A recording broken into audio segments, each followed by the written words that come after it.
We create this myth in the United States around fear of everything, including socialism, when in reality, fear doesn't create freedom at all. Fear just creates paralysis.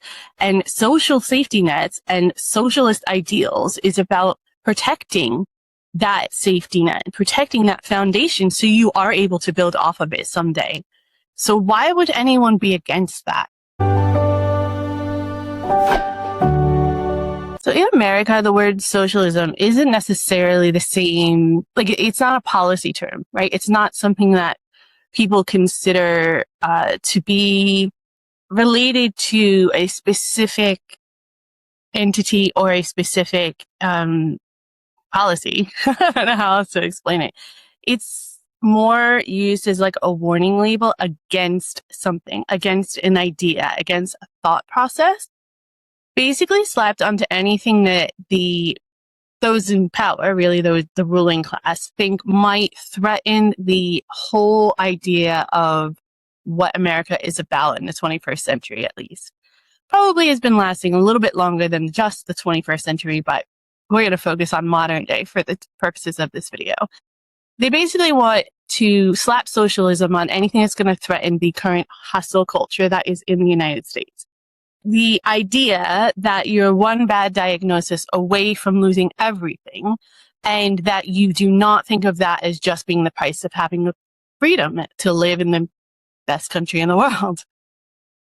The saddest part is, looking back on it, something I'm a little bit embarrassed to admit, is that for 45 years, I actually believed it. Okay, maybe not for the full 45 years, but definitely for the larger part of my adult life. Before we go any further, I just want to give credit where credit is due. Looking at the word socialism, the way the United States of America uses it as a scare tactic, and holding it up against real life, that's obviously, as many of you probably realize, not an angle I landed on alone. Shout out to the Tudor, Yank, and Vale, because they've both been doing really good work and really great videos on this topic specifically, and it's got my juices flowing and me thinking about this my way. So I wanted to share my thoughts on the subject. Shout out to them for the inspiration and everything that they do, because they're both absolutely fabulous. So when I talk about socialism, there's a few key points that I think it really, really sticks to, and it's been a talking point for so long. The first one is the medical bill moment. Right?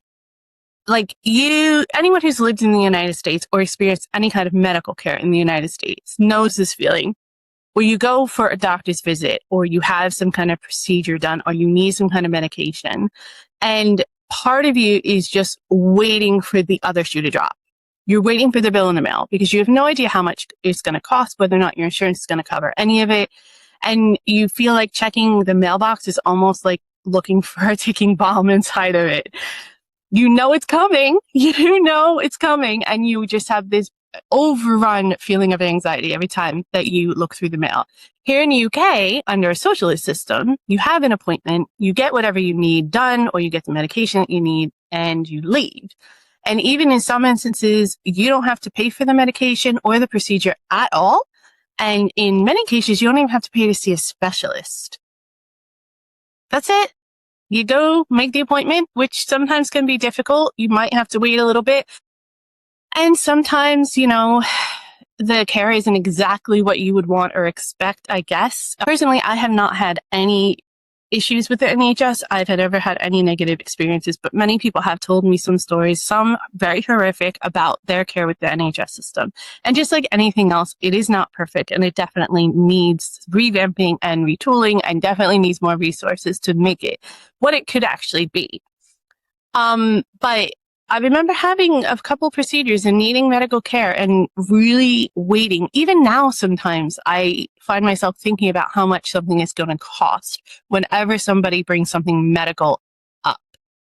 I always look through the mail expecting a bill out of habit. I've been conditioned for that because the socialist way of doing things is wrong, right? It's freer to be able to pick your own doctor, or not have to wait, or have to pay for it in advance, pay for the copay, and then pay for a bill after the fact, I guess. I don't know. My brain hasn't quite caught up with the new reality of living in the socialist system, but Slowly, it is definitely turning towards a positive when it comes to medical care by far, the school run. Now, some of you might not be able to relate to this. Either you don't have children or your children are adults, or you've never had to do a school run in the United States or the UK, based respectively. But for me, raising a child here in the UK and raising the first half of the first dozen years of her life being in the US, I take any topic that considers parenting or children rearing very, very seriously, obviously. And in the United States, we sort of had a little bit of socialism where the kids were picked up by a school bus and brought to school. But here, my kid takes public transport alone to school, and I have no fear in that.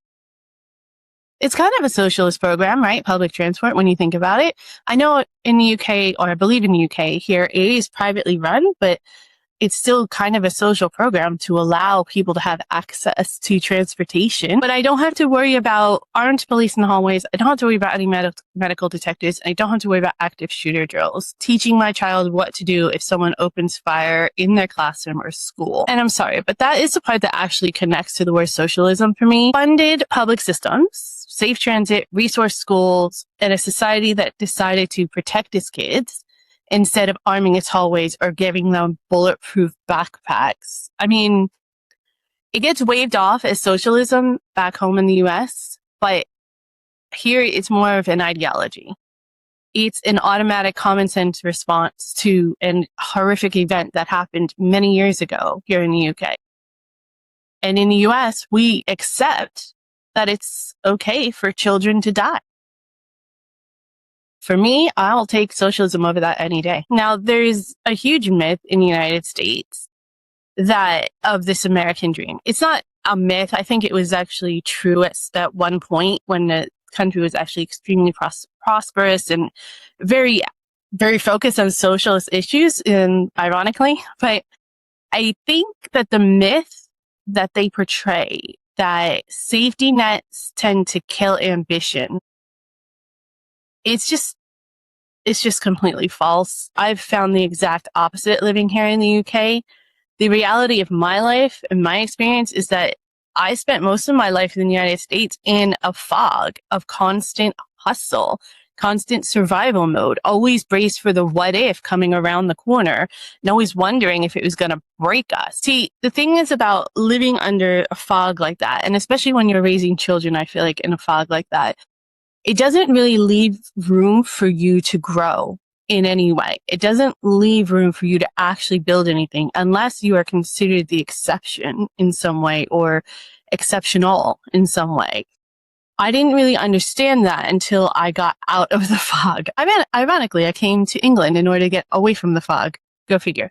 Anyway, the first time that I did start to really embrace the quiet moments here in the UK, I realized that I wasn't bracing for anything.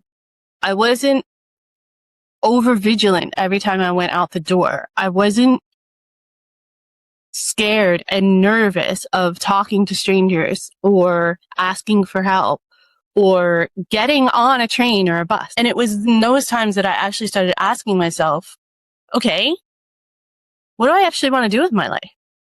What do I actually want the second half of my life to look like if I'm privileged enough to live another 40 some years? In reality, fear doesn't create freedom at all. Fear just creates paralysis. And social safety nets and socialist ideals is about protecting that safety net, protecting that foundation. It makes me wonder, like, why, if anyone was truly presented socialism and social safety nets in that manner, who would be against it? Everything about that simplifies things for me. It simplifies life. And if you can see life through that honest lens, or at least a more common sense driven lens, then you can make better decisions. And I think that especially when it comes to socialist ideas, it's equated to everybody's got to have the same or everyone has nothing. And it's got to be those two extremes. When in reality, socialism is about bringing people together for the greater good, for everyone, not just a few. And it's not about having less, which is a lot of what we're told in the United States, that things will be taken away from us and things will be, we're going to have to live, and everyone's going to have to live below poverty level, which, hello, we've seen the way the capitalist market is working right now. Just saying. In the UK, you take away that BS factor and you realize that socialist programs are not about having less. It's about building a solid foundation and ultimately having the freedom of choice to build off of it if you want to, or to build a stronger foundation, or to stay, exactly where you are if that is good enough for you. It's about having the option to have better. And in the end, having options is really what freedom is all about. So some people say it might be time to redefine the word socialism. I don't think so. I think it's that we need to start being honest with what socialism actually means and be able to, and have a conversation with people of the United States of America about the honest definition of socialism, rather than trying to use it as a way to keep people in power more powerful and keep those that they are ruling over in fear, which is basically what I've come to realize what the United States of America current state is really all about. For me, if socialism means safer schools, nobody losing everything they've worked for their whole lives because they got sick, and having actual real freedom to build the kind of life you want to build and to not be left behind, then maybe the lie really was never about what Britain is or what socialism is. Maybe the lie was really about what the United States told you it would cost to live differently. And maybe we should examine that a little bit further.